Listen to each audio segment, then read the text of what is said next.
Back on HQ postgame as another divisional message is sent, this time from LA up the seaboard to Seattle. 30-13 is your final. Many had questioned Matthew Stafford, health of his arm coming back. How's 334 for that arm? Kyron Williams, much to the chagrin of Cam Akers, fantasy managers, getting in the end zone twice. And Puka Nacua. 10 receptions for $119 in the absence of the top target in LA. Who would it be? It's going to be Puka. Again, 30-13, the final in this one. And wow might sum it up, B-Mac, because week one is often the difference between who we expected you to be and who you're starting to become. Yes. What did the LA Rams tell you today? Man, they were the best coached team on the football field in Seattle. They executed the best, so hats off to Sean McVay and his staff. The thing about week one in the NFL, it's the week of unknowns, uncertainty. You don't know exactly what to expect. Even though you go into these ball games thinking you know exactly what you're going to see, you don't know until it actually happens. And that's what we saw today. Two teams that know each other extremely well.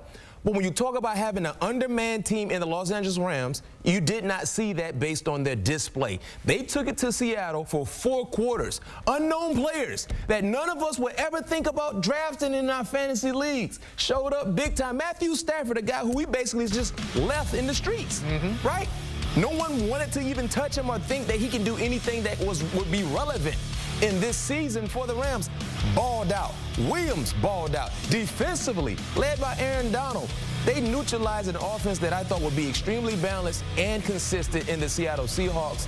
Hats off to Sean McVay. We've seen a lot of surprising things happen so far in the week one of the NFL's slate. This might be one of the bigger surprises so far. I think to that coaching point, too, halftime adjustments. Different team came out of the locker room on both accounts here. I do want to get to the Seahawks and maybe what we did not see, because the big question coming into the season was, could Geno do it again? He didn't write back last year and answered a lot of questions. Don't start writing back this year. Got himself a little bit of money as well, but 16-26, $112. It's one game, but it's a big game against a divisional foe. When you look at the top of that division, likely going to go through San Francisco. So if we're fighting for wild card spots, we could look back at this one as a big one. What did you see out of Geno and specifically that Seattle offensive attack? I mean, it felt like he had his training wheels on within the offense. And one thing I know about Seattle, they're at their best when Kenneth Walker is the feature guy in their offense. When you get Kenneth Walker anywhere between 18 to 20-plus carries, their offense is rolling. We didn't really see that. Granted, we didn't see a lot of Kenneth Walker throughout the preseason because he wasn't dealing with an injury, so they wanted to keep things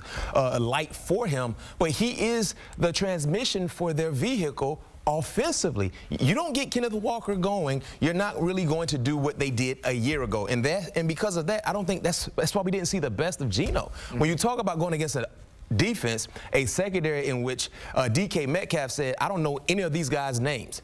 They played great football, especially in the second half. So, like I said, hats off to the entire staff, Raheem Morris and Sean McVay. They had a great game plan. The adjustments at halftime was huge. And this is a game, I felt like, let's keep it real, I felt like Seattle was right there with San Francisco. Heck, I felt like Seattle could even win this division. I'm not saying that can't happen because it's a small sample size, but clearly a big disappointment in seeing what transpired in Seattle. And by the way, this is a divisional game. No doubt about it. So this is huge for the Rams and a huge letdown for Seattle.